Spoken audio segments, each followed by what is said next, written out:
Kato, Sauli, terve. No terve. Mitä happo? No, mitäs tässä mä tulen töistä kotiin.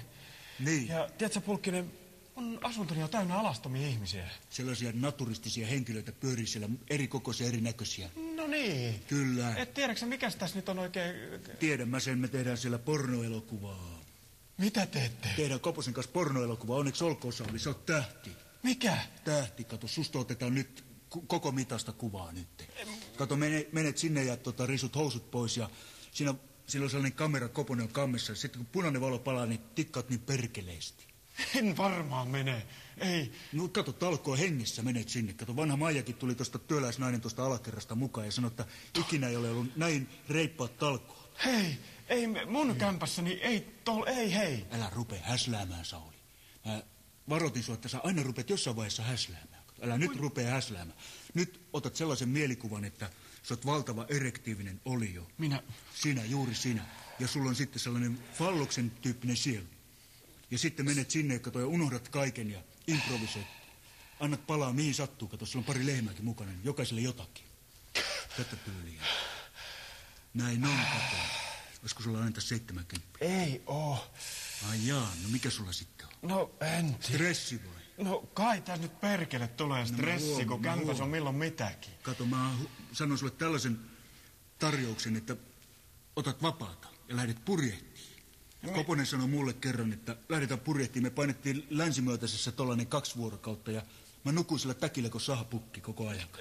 Se on apassia se täkki, niin se lämmittää mukavasti siinä. No. Päästiin Pursiseuran rantaan, mä tykkäsin valkoisen paidan päälle, niin mä olin kuin vanha Ellun kana, kato, kunnolla taas petomaani liikenteen. Ei. Mä tanssitin kaikki naamat. Kun nyt tää loppuu tähän. Ne ihmiset ulos sieltä mun kämpästä ja... Älä nyt häslää enää yhtään.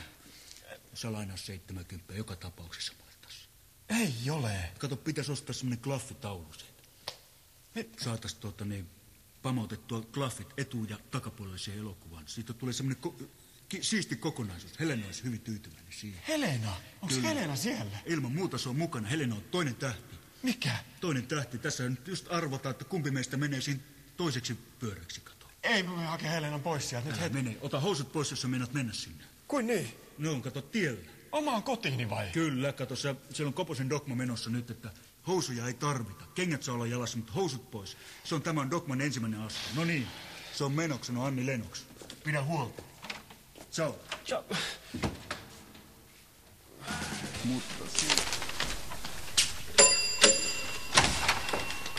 Kato, Sauli, terve. Terve. Mitä virtuosi tietää? No mitäs tässä? Hei, mä luin tästä yhden semmoisen jutun, mikä ei mene mulla ollenkaan jakeluun. Täysin mystinen juttu. Niin, kato. Nää ilmoittaa, että seuraavassa numerossa ne julkaisee tämmöisen underground-päiväkirjateoksen. Ja täällä kirjoittajalla on täysin sama nimi kuin mulla. Asia, se on ydintä, kyllä. Mutta sitten toinen juttu. Niin. Mä menen mun laatikolle, sieltä on hävinnyt mun päiväkirja. Kyllä, näin pitääkin olla. Kato, minä lähetin sen sinne. Lähetit mun päiväkirjan Parnassa? Kyllä, mä lähetin sen Parnassa välittömästi, mutta se oli niin latteita tekstiä, että mun piti pikkusen rustailla sitä. Mä pikkusen parantelin, niin kuin sanotaan. Mitä parantelit mun päiväkirjaani? No ilman muuta, kato, siitä puuttuu kohokohdat täysin siitä päiväkirjasta. Onko se muuten kaliffia koskaan kätellyt? Mitä? Kaliffia. En oo kätellyt. En oo minäkään kätellyt, mutta Koponen kätteli kaliffia tuolla Pattajalla, kato. Se sanoi päivää sille, niin se antoi semmoisia pikkuyrttäsiä sille, niin semmoista ihme lehvästöä alkoi kasvaa Koposen silmien eteen, kato. Valtavia lintuja siellä lenteli näin ja turbanipääiset miehet soitteli huiluja, kato. Naiset tanssivat siellä erottaisia tanssia vapaasti käytettäviksi, kato. Koponen tikkasko pieni pupu siellä.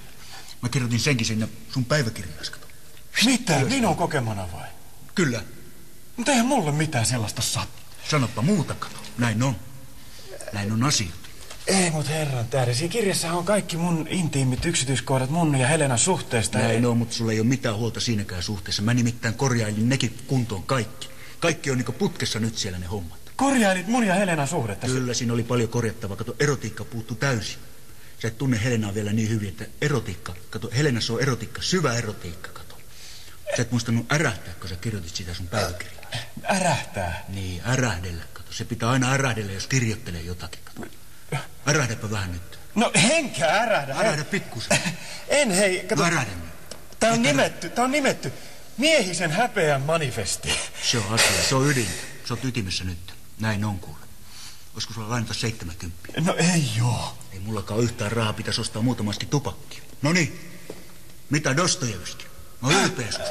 Pidä tosta kiinni. Se on asian ytimessä. Se on menoksena Anni Lenoks. Moro.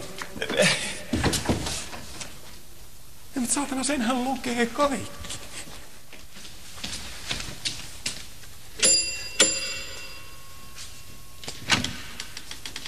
Kato Sauli, terve. Terve. Mitä pukki? No mitäs tässä, hei. Niin. Mä menin kotiin ja mun kämppäni on aivan valkoinen. Siellä on... Se on niinku kalkittu. Niin. Kyllä.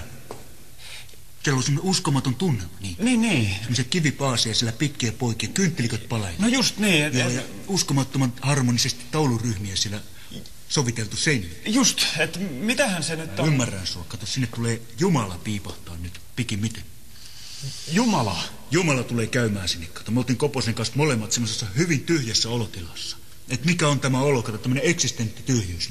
Rinnassa valtava kolo, niin kuin reikä, suora reikä tästä. Koponen mainitsi siinä, että hän ei ole ikinä nähnyt Jumalaa. Mä sanoin, että no perkele. Eiköhän panna puitteet kuntoon, niin sehän tulee pyörähtää. No. Eikö sä muuten nähnyt, oliko piispa Ambrosiuksen Volvo tuossa pihassa?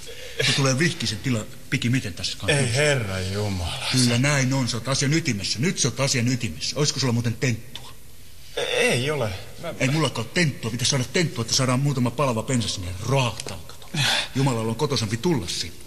Onko sä muuten koittanut ton Helenan kanssa kumiasuja koskaan? En oo.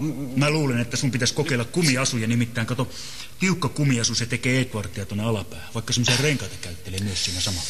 Mutta hei, kato, älä mene nyt käyttämään, kun Jumala tulee sinne. Ei se Jumala siitä suutu, mutta kyllä se on pikkusen semmoinen tyylikysymys, niin kuin sanotaan. Sen verran mä voin sua opastaa tässä asiassa. Hei, kato, kun mun pitää asua siellä. Ei se kämppä mikään kirkko ole. Älä rupee häsläämään, kato nyt, Sauli. Sä oot semmonen ihme häsläri, sä aina jossain vaiheessa rupeat häsläämään. Kato, kyllä mulla on itselläkin pikkusen niin perhosia vatsassa tässä suhteessa, kun ei tiedä yhtään, että mitä se Jumala meille jyrähtää siinä. Niin. Koponen täytti meille taskumatit valmiiksi, jos se panee meidät tuonne erämaahan, Saharan erämaahan kilvoittelemaan hetkeksi. No, kyllä näin on. Eihän sinne mitään Jumalaa tule, jätkät. Sauli, älä käy pakanaksi. Sä oot ateistin kannalla nyt, kato. Älä ota ateismia tähän mukaan, kato. Usko siirtää vuoria. Usko siirtää vuoria. Me mentiin Koposen kanssa tonne järvelle ja kokeiltiin meidän uskoa, kato. Niin Koponen käveli yllättävän hyvin siinä vetten päällä. Tuskin polvia myöten uppos sinne. Näin on, kato. No. Olisiko sulla lainata 70? Ei oo. Ei mullakaan yhtään rahaa. Pitäisi vaan ostaa sellaiset pikkuvyöttää, sellaiset hamppuköydet, kato, että saadaan ne kaavut pysymään sillä sopusuhtaisesti. Koponen hommas meille sellaiset munkin kaavut tuolta kirpputorilta. Nyt jätkät, te olette mennyt kyllä lopullisesti niin sekaisin, että mä... Sanopa muuta, kato, Sauli, sä oot asian ytimessä. Kyllä mä näkisin, että nyt sä oot asian ytimessä, kato. Meillä on sellainen tyhjyys kaikilla tässä päällä, että nyt meidän pitää pikkuhiljaa niin rauhoittua ja kuunnella, mitä tulee tapahtumaan. No niin, pidetään tästä kiinni. Se on menoksena Anni Lenoks. Muuten, jos sä näet Koposta tuossa, niin sano, että tulee piipahtaa. Kato, meillä on sekuttu sandaalit tuolla rannalla vässä. Mä haluan vähän kiristää noin kumat kumiksandaalit nämä. Mä tykkään niistä omista paremmin. No niin, moro. Ei.